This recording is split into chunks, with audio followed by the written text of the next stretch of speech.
السلام علیکم معزز خواتین و حضرات، میں ہوں علی ممتاز اور آپ دیکھ رہے ہیں میرا آفیشیل یوٹیوب چینل۔ اس ویڈیو لاگ میں میں آپ سے وہ باتیں کرنے جا رہا ہوں جو اس سے پہلے بھی میں کہہ چکا ہوں، لیکن میرے کہنے سے لگتا ہے کہ کسی کو کوئی فرق نہیں پڑا۔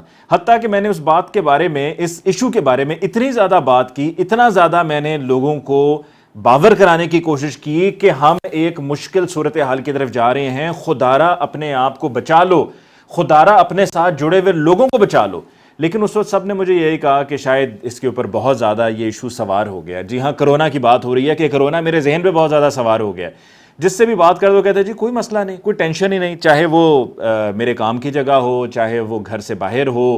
حتیٰ کہ میں جب گھر میں بھی بات کرتا تھا تو گھر میں بھی یہ کہا جاتا تھا کوئی اتنا بڑا مسئلہ نہیں ہے۔ میرے ساتھ جو ہمارے کام کرنے والے لوگ ہیں ان میں سے ایک سے کہا تو اس نے کہا جی کوئی مسئلہ نہیں جی، جھوٹ ہے جی، ڈرامہ ہے جی، فراڈ ہے جی یہ۔ اور پچھلے سال تو یہی کہتے رہے جی فراڈ ہے، سب جھوٹ ہے، ڈرامہ ہے، یہ باہر سے فنڈز لینے کے لیے تھا، جبکہ میں پچھلے سال بھی کہتا تھا کہ کرونا ایک تھریٹ ہے، کرونا ایک حقیقت ہے، کرونا سے بچنے کے لیے ہم سب کو کچھ نہ کچھ کرنا ہوگا۔ اس طرح سے لاپرواہیاں کر کر کے ہم اپنا بھی اور اپنے ساتھ جڑے ہوئے لوگوں کو خطرے میں ڈال رہے ہیں۔ میں آپ کو آج ویڈیو لاگ میں بتاؤں گا کہ کس طرح سے بھارت میں یہ سچویشن کریٹ ہو گئی ہے کہ جہاں پر آکسیجن نہیں ہے، آکسیجن سلنڈرز نہیں ہیں، وہاں پر ہندو مذہب کے مطابق آخری رسومات ادا کرنے کے لیے جگہ کم پڑ گئی ہے، اور لوگ وہاں پر آخری رسومات ادا کرنے کے لیے ویٹنگ میں ہیں۔ اور جو جگہیں کریٹ کی جا رہی ہیں ان میں بھی اگر آپ دیکھیں تو وہاں پر آپ کو ہر طرف یہی نظر آ رہا ہے کہ لوگوں کو جو ہندو رسم کے مطابق ہے کہ لاش کو جلایا جاتا ہے، وہاں پہ جلایا جا رہا ہے، اور کوئی جگہ نہیں ہے۔ ہسپتالوں میں لوگوں کو ایڈمٹ کرنے کے لیے ہسپتال میں جگہ نہیں رہی ہے، اور لوگ اپنے گھر سے 60 کلومیٹر دور جا کر اپنوں کو مختلف ہسپتالوں میں ان کا داخلہ کروا رہے ہیں تاکہ ان کی زندگی بچائی جا سکے۔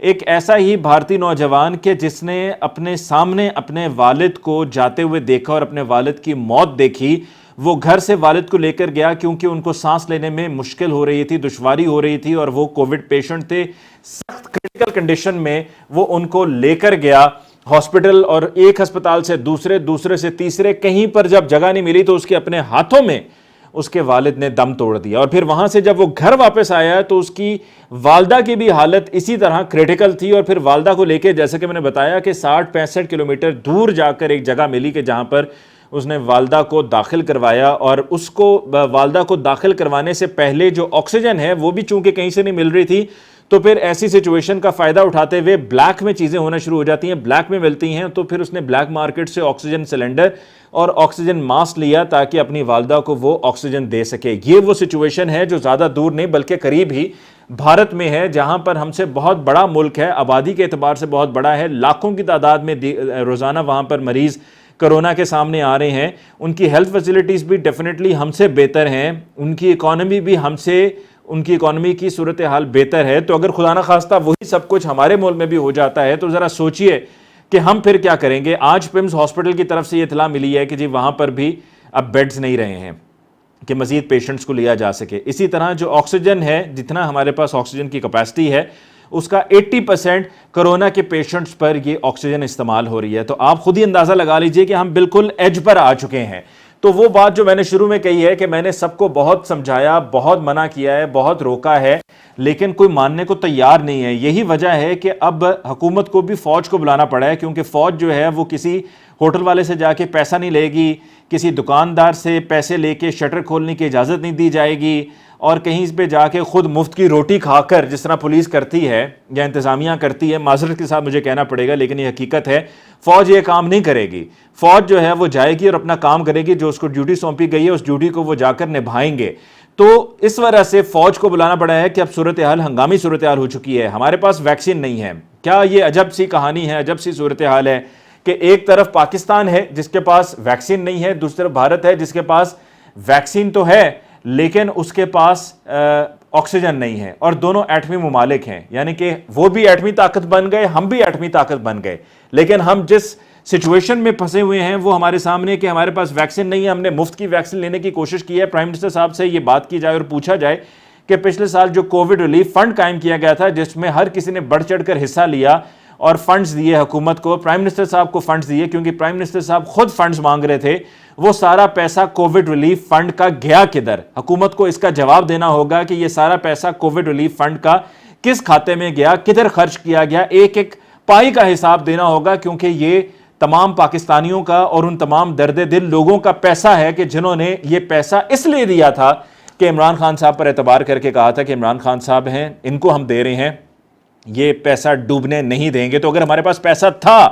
اور کووڈ ریلیف فنڈ میں پیسہ آیا تو پھر ویکسینیشن خریدنے میں اتنی دیر کیوں کی گئی؟ اتنی دیر سے یہ پروکیورمنٹ کیوں ہوئی اور ہم نے مفت کی ویکسین پہ کیوں پہلے اپنا نظام چلانے کی کوشش کی؟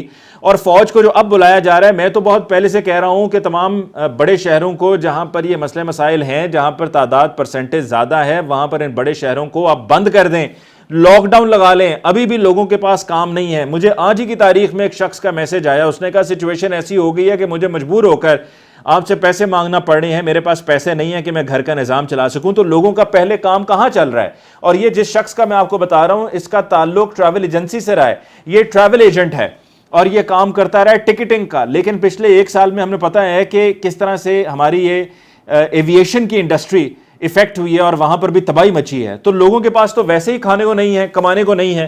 تو آپ جو کہتے ہیں جی لوگ بھوکے رہیں گے، گھر پہ بیٹھے رہیں گے، تو اس طرح لوگ زیادہ متاثر ہوں گے، کیونکہ اس طرح کام لمبا ہوگا، اس طرح کام طول پکڑے گا۔ اس طرح جو مسئلہ ہم شاید جلدی حل کر لیں، 2 ہفتے کی تنگی برداشت کر کے، وہ دوسری طرح سے 1 مہینہ یا ہو سکتا ہے اس سے بھی زیادہ 2 مہینے لگ جائیں اس سچویشن کو کاؤنٹر کرنے کے لیے، کیونکہ ہم پہلے تو سو رہے تھے، ہم نے پہلے احساس نہیں کیا، نہ ہم نے پہلے ویکسین منگوائی، نہ ہم نے لوگوں کو پہلے جو ہے وہ سختی کر کے روکا اور ٹوکا۔ ہم اگر نرمی کریں گے تو ہماری نرمی کا ناجائز فائدہ اٹھایا جائے گا، یعنی کہ اگر حکومت نرمی کرے گی تو نرمی کا ناجائز فائدہ اٹھایا جائے گا، اور اٹھایا جاتا رہا ہے۔ بند کرنا پڑے گا سب کچھ، تب جا کے کرونا کنٹرول ہوگا، ورنہ صرف آ کے ٹی وی پہ لیکچر کرنے سے، بھاشن دینے سے یہ ہم کرونا کو کنٹرول نہیں کر سکتے ہیں۔